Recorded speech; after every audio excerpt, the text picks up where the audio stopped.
I'm going to talk about how we make these large bonsai, which are verging on the size of Japanese garden trees. This is a pine, and it's the miniature Scots pine, which the botanical name is Pinus sylvestris beuvronensis, or the Beuvronenesis pine. As you can see, it's a two-needle pine, but the needles are very, very short. And this was created about 30 years ago from ordinary nursery stock. And as you can see, it's a very fine bonsai.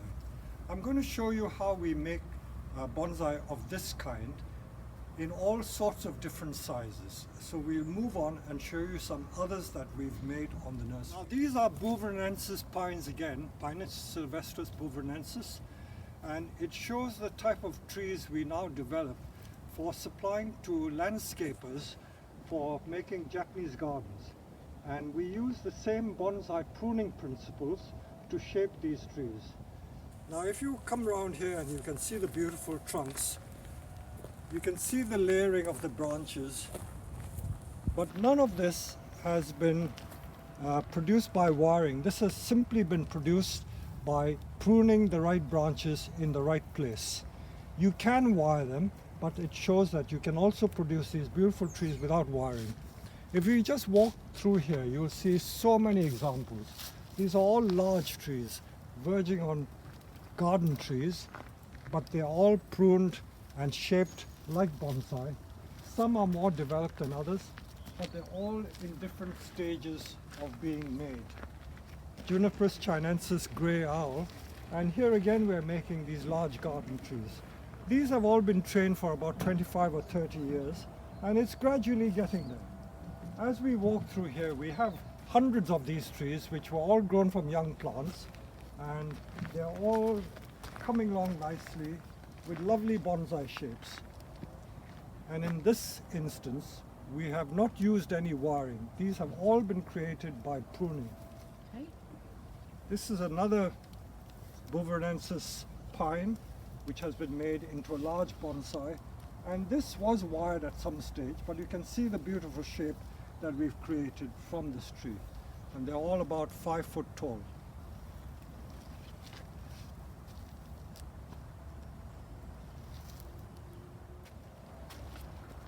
And if we pan along here, you'll see that these are the trees that are grown in containers now. They were first grown in the ground for about 10 or 15 years and then dug up, and for the last 10 years they've been in pots.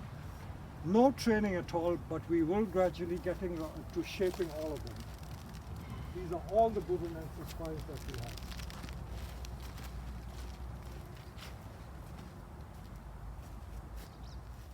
Some of them, like this particular tree, is crying out to be made into a large bonsai rather than a garden tree. And again, we have just pruned them in the right place, and they're ready to be made into some sort of bonsai shape or a garden tree. I will now show you in the workshop. We've got some trees like this which with simple wiring can be made into either a large bonsai or a garden tree. And let's show you how simple it is to make these trees. Now this is a large Beuvronensis pine. We grow a lot of these on the nursery, and this tree has been growing on the nursery for the last, I would say, 20 years. And when we planted it in the ground, it was no thicker than a finger, about this thick, and in the last 20 years it has become this thick. But for the last 10 years it's been in a pot because I decided to slow the rate of growth. As you can see, it's got a lot of mushrooms growing, and it just shows you how healthy the tree is, because I'm sure it must have a lot of the mycorrhiza in the soil, which all pines have. Now I picked this tree out to work on. It's really quite large as a bonsai. If I wanted to make it as a bonsai, I may have to reduce it to some size, but some people grow big bonsai. In Europe, people have large gardens, so they can take large bonsai. But in Japan, where they don't have many gardens or don't have large gardens, they tend to keep them small. Now, if I wanted to make it a bonsai, I would probably use that as a leader and cut the rest off, but I want to keep this as a large garden tree. The beauty of this tree is that it's got a very nice natural curve to it. Now that curvature of the trunk is all natural. At some point I may have cut one or two small twigs off, and that could have bent it, but I think a lot of it has been created naturally. A tree like this, or every tree, has many, many options. I could, if I wanted to, cut everything off over there and make it a literati tree with just those branches. I can also utilize the beautiful trunk line like that and cut the tree off there and keep that as the leader, so I have a bonsai there. But for my money, I think I will keep it as it is, so I can always have the option of growing it as a big bonsai, or people can plant it as a garden tree. And because it's not too large, I can do a bit of wiring to shape it. So most of the branches are there because I've pruned off the ones that I didn't want. So let's look at it. If we turn the tree around, we always look for the trunk line, because the trunk line, or the curvature of the trunk, is what determines the front or the back of the tree. And always a good idea to stand back so that you get a good perspective and view of what the tree has to offer. I think this side is interesting because the line is like that. This side is not so interesting. This is only a side view. And what I looked at the back in a minute ago. This could also be the front. The good thing about Beuvronensis bonsai is that they bud back easily. Budding back means that if you were to prune the tips of these shoots back like this, you will get a lot of new growth coming, like here. You'll get new shoots coming. It's one of the easiest pines to create bud back. It is even better than the ordinary Scots pines, but the Japanese white pine doesn't bud back as easily. So by doing that, you can get it budding back all along there. So you can create bud back just by doing that. Now, I have these two which are usable. These are certainly usable. This is also usable. Now this one, I don't know whether to remove this or to keep it. I think I will split many of these branches to make it easier to wire and bend. Those of you who have seen earlier YouTube videos of mine, I may have shown how you split a branch, because by branch splitting, you're making one thick branch into two thinner slivers of a branch, and that makes it easier to bend.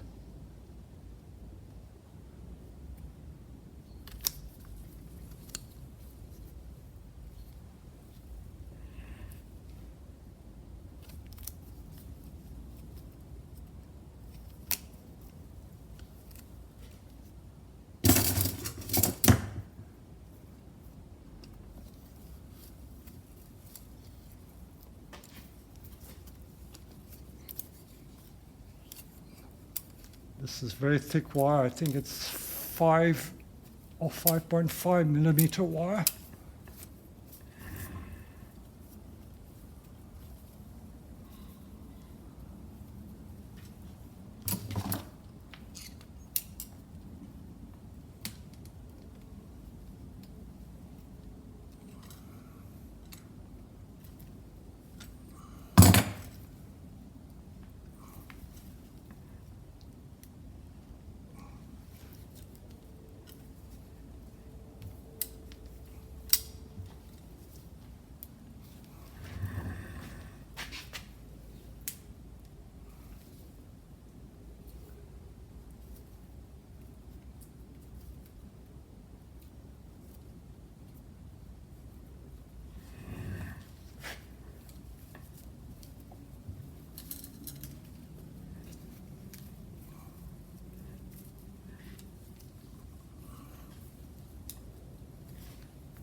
Well, so far I've wired this side and I've created this pad, and I've taken these long branches back on itself. It was growing that way, but once you wired it, you can take it back to make it look shorter.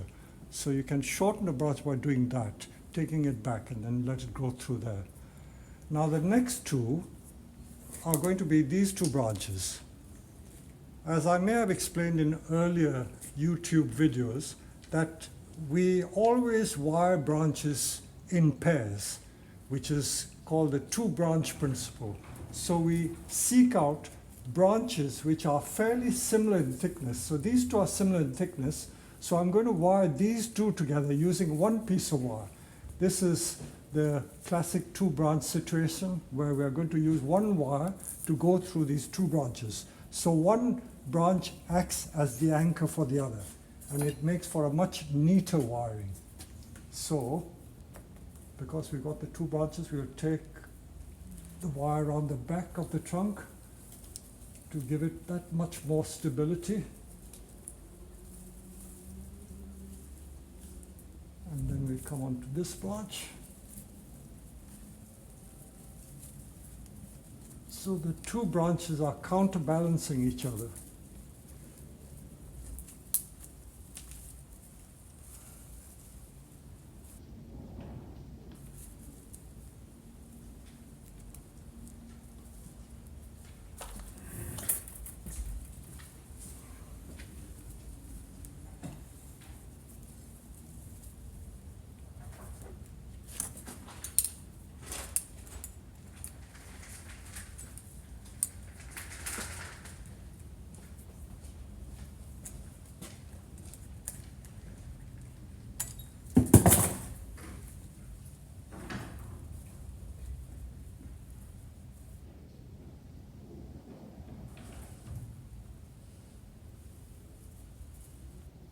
And these I'm going to use a slightly thinner wire, and that's the reason why I stopped it over there.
Now we've got to decide which branch to keep and which to dispose of.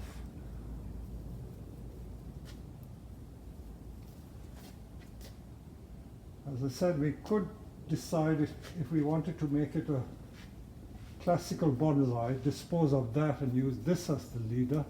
This will give a beautiful trunk line, because this is not a very nice trunk line. So if we kept that, and then we can still use that as a back branch. That is possible to use as a back branch. So we have a very big decision to make. It's tempting to use it as a big tree with all that height, but it's also a possibility just terminating the tree here and making the bonsai like that.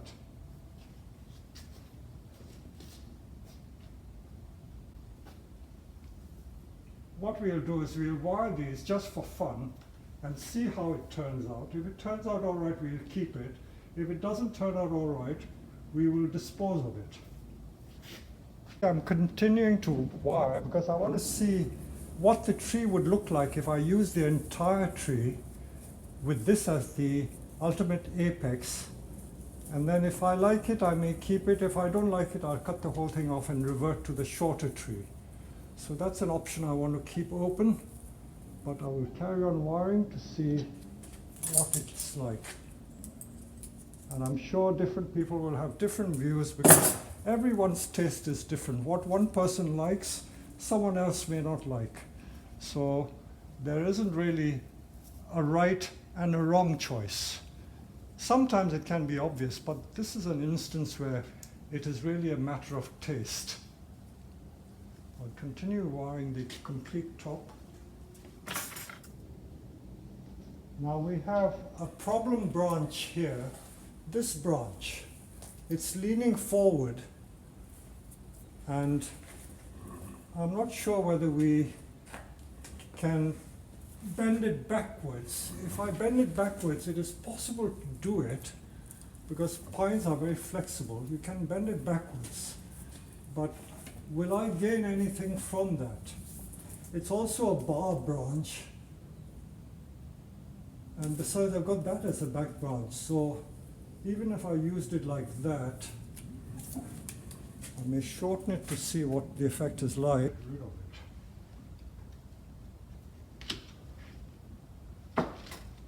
See, some people would make a driftwood or gin with that, but I don't like too many gins. Using gins just for the sake of gin doesn't really strike me as being very clever. If I were to use the entire height of the tree, the trunk line would be like this, and this would come down as a branch. That's if you want a really big tree.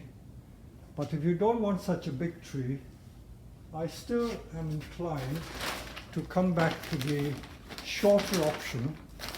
And for those of you who don't know, we have a bag trick where you can put a piece of cloth or a white plastic bag to see what the tree will look like without that. So without that, the tree is going to look like this. I think I can change the angle again, bring the angle back down again, and that's going to be your tree. So you, before cutting, you can get some visual idea as to what the tree will look like without the rest of the top being used. And the trunk line is quite interesting like that. So the choice is between that or using the entire length of the tree. I know that I have customers who like big trees, so I'm torn between the two. I could easily keep it as a big tree. If I was keeping a big tree, I'd probably cut that off and just leave that as the pair of the branch and bring this down.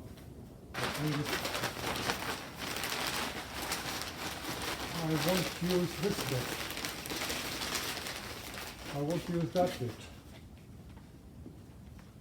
But use the entire height of the tree, like so.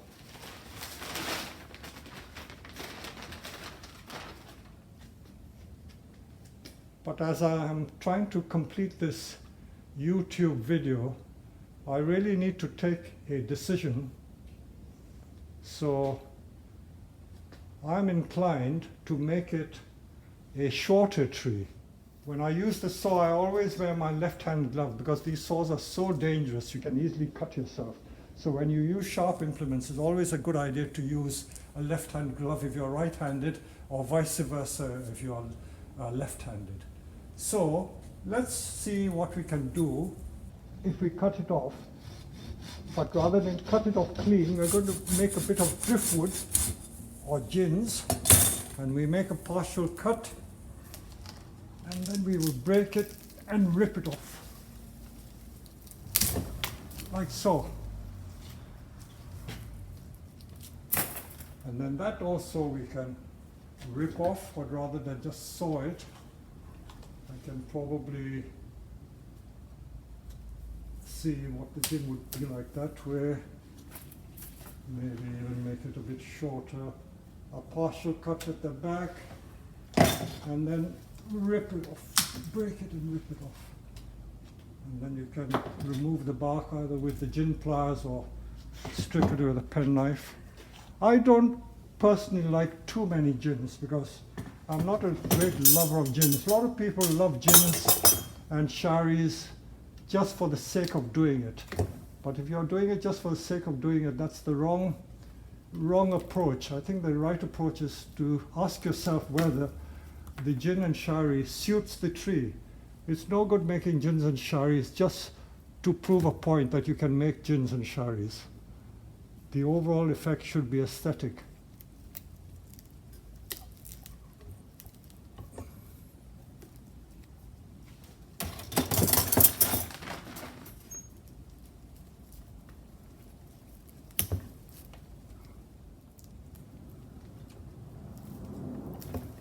Well, whoever buys this tree can finish it off. If they don't like the gins, they can cut it off there, but it'll give someone the option. So, as you can see, we've now ended up with a much shorter tree, which has got beautiful trunk lines. See the curve here? So it's got like a double curve. You could do like a twisty bark effect around the tree, but you can cheat a bit by making it appear that the twisted bark is going all around the tree, but you're not actually doing it. You're only making the front appear as if the bark has been stripped. So you're doing a bit like that, and then doing another bit like that. So you're not going right around the tree. I can show you what we mean.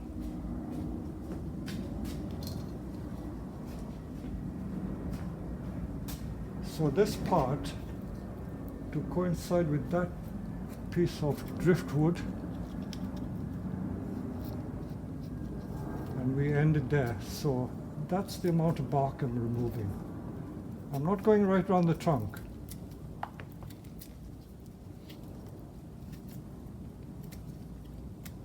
Stopping it there. And then, as if it's gone right around the trunk, I'm going to show this bit now. It appears in the front again.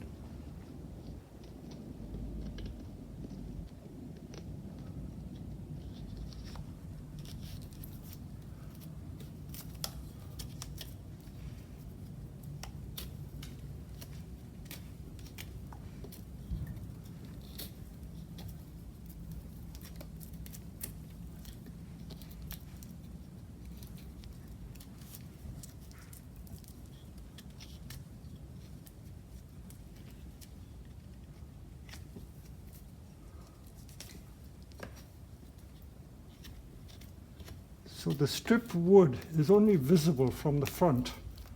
You don't see anything from the back. So you can carry that right through, going right around. You won't hurt the tree at all because there's sufficient bark to carry on taking the sap up the tree. As you appreciate, I'm working very, very fast. In real time, I've only spent no more than 25 minutes or 30 minutes in doing this. I know you can refine the wiring, but the main thing is to show you how to tackle the tree, and the refinement can come later.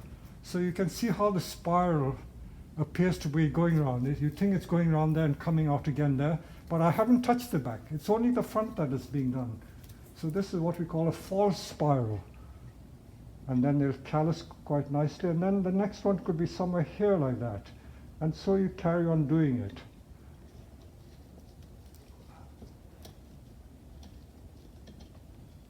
This is very effective on most evergreens. Larch also is possible, although that's a deciduous conifer.